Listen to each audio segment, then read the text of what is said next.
Hey everyone, welcome. Gio here. This is Giocast 29. And I just want to start off by saying, man, I had the most magical week at Rythmia. Rythmia is a life advancement center. It's an ayahuasca retreat down in Costa Rica. I'm really fortunate that they invite me down there to guest speak, 3, 4 times a year. If you're listening, I'd love to connect. So you can just follow me on Instagram, on our YouTube channel, or check out our website at lunchroom.com. I never really say that, but just wanted to invite you guys to connect. If you like these podcasts, yeah, feel free to share them as well. So, anyways, today we're going to be talking about fear. Kind of been a theme this last few months is like, like I feel like I go in cycles. When you're on this kind of path of self development, self exploration, it's never like a straight line. It kind of goes in like valleys and peaks, but not so much like linear up and down. It's more like a spiral that goes upwards. And I find that each time you start feeling like you're going on this downward trend, it's an opportunity to transform. It's like that's how alchemy works. You have to go into the darkness, hit those bottoms, so you can really see what's lying there in the shadows and the fears, in the uncomfortableness. And it's funny because sometimes when I'm at the top of those things, it's like, oh, everything is so great right now. Like there's this little voice that says, okay, like soon you're gonna be ready for a new lesson, new adventure. And so going to this week at Rythmia, I wasn't really sure what my intention was. So when you go to plant medicine ceremony, it's really important to have an intention. To be intentional about what you want to work on. And I was just happy to kind of be there, get out of Ontario, just have a change of scenery, get back to Costa Rica, went back to Nosara, where we were living for a while. Got to connect with some friends, hit the beach. It was so nice, and I really noticed that my nervous system really kind of relaxes right when we get to Costa Rica. And in Toronto, there's this collective energy, this craziness, hustle and bustle. People are kind of stressed. And I could feel that difference right away.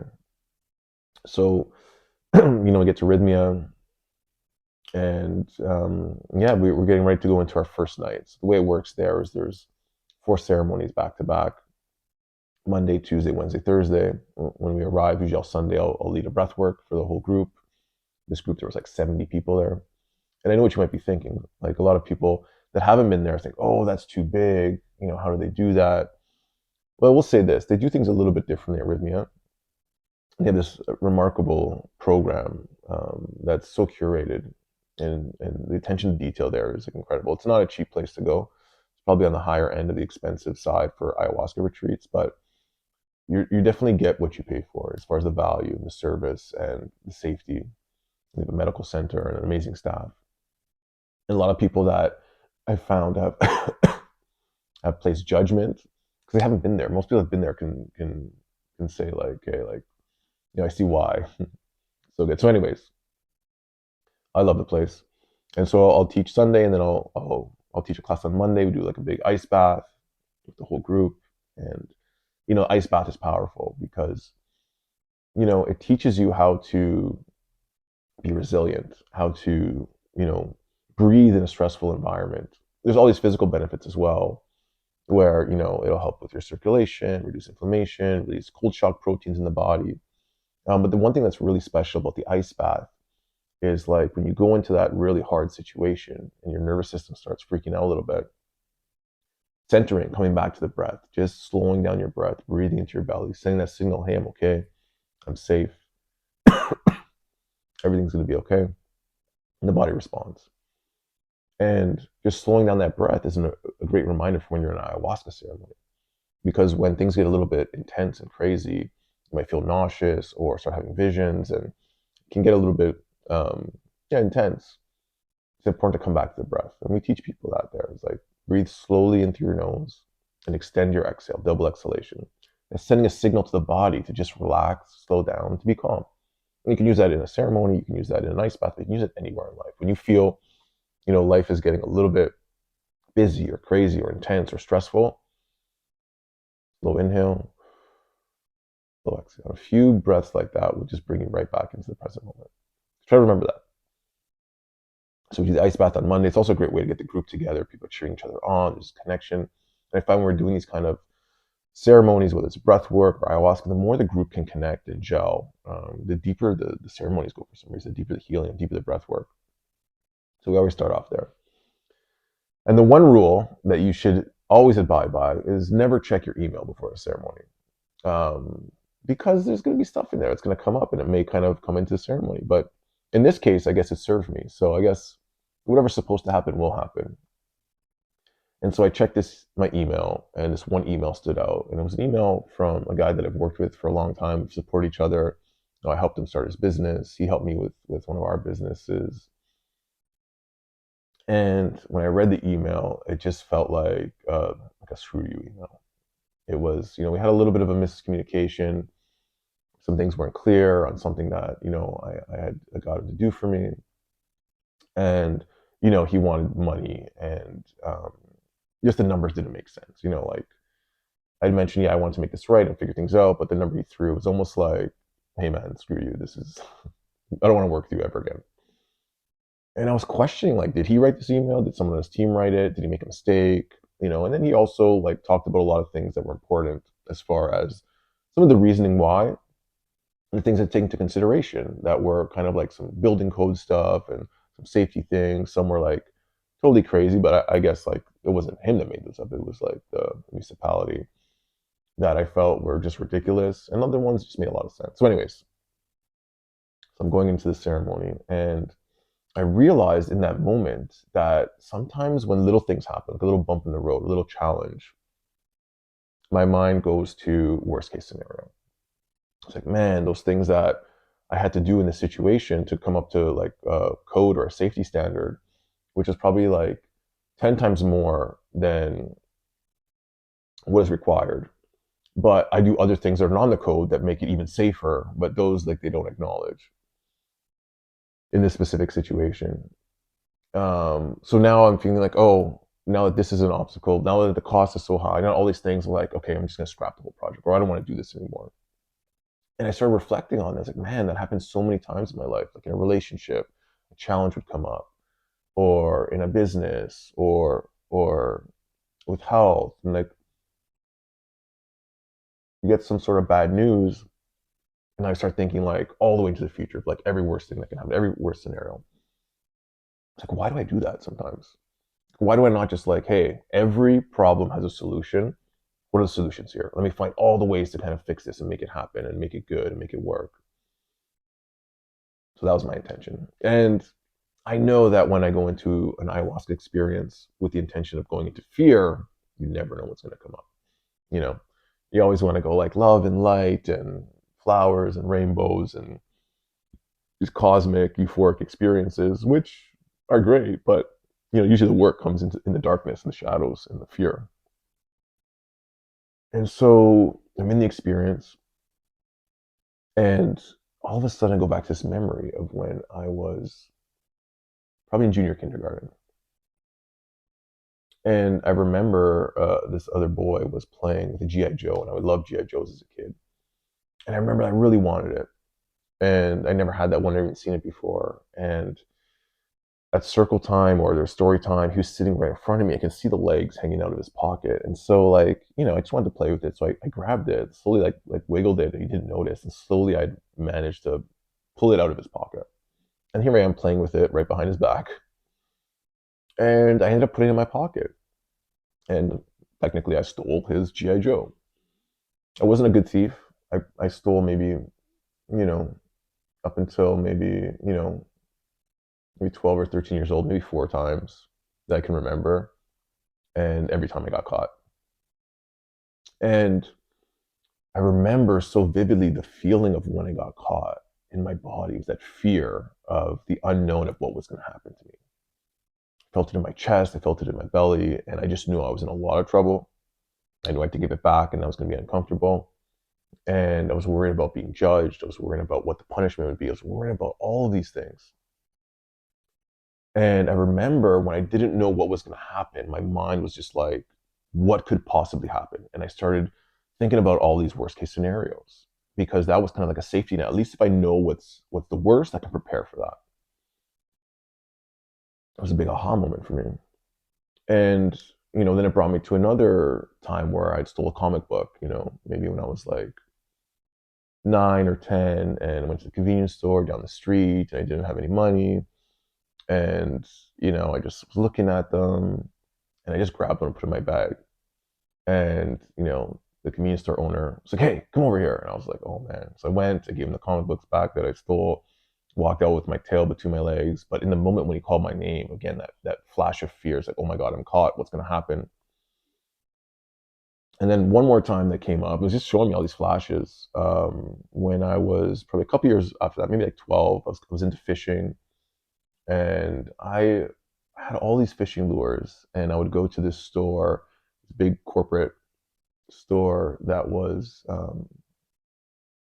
a Canadian Tire, and I would go there and grab a fishing lure, an extra one, throw it in my pocket. And one time my mom dropped me off. She was going to like dry clean or something. I walked in, and as I was walking out, there's two guys waiting for me, and I knew it right away. And I just have this fear in my body. They pull me into this back room, and there's a guy, this private investigator, and he's like yelling at me and show me what you got, where did you do, blah blah blah. And I had like $10 worth of fishing lures, and they're like, "Oh, you have a criminal record," and I was just like stricken with fear and like worried my mother was going to kill me, and all these things. And so started showing me is like, when something happens and your uncertainty, that uncertainty of punishment or consequence, it's a really strong fear for you. And it really struck me in a way where it showed me that like, living in integrity, kind of will take that away. But what was more important that it revealed next was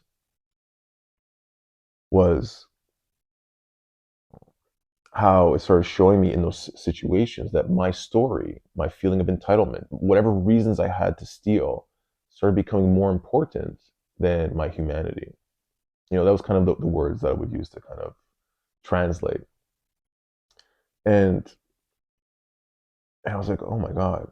And I saw like, taking from that boy, my want or need to have that toy is more important than him losing his favorite toy. Like I didn't care about that at all. It didn't even faze me. It was like, oh, I want that. And in the convenience store, like this guy, this is business. But first, as an entrepreneur, I know what it's like. I know when people steal from me, how much it upsets me now. And I can see it was like, yeah, like this guy's trying to make a living, and I'm this little brat, like wanting this comic book. And then the Canadian Tire one, it was like this big corporation. It didn't feel as um, there wasn't as much guilt or regret, but it was like, like look at the potential consequence, about how that would affect your family, how it would affect your mother, how it would affect other people around you, how much it would hurt them.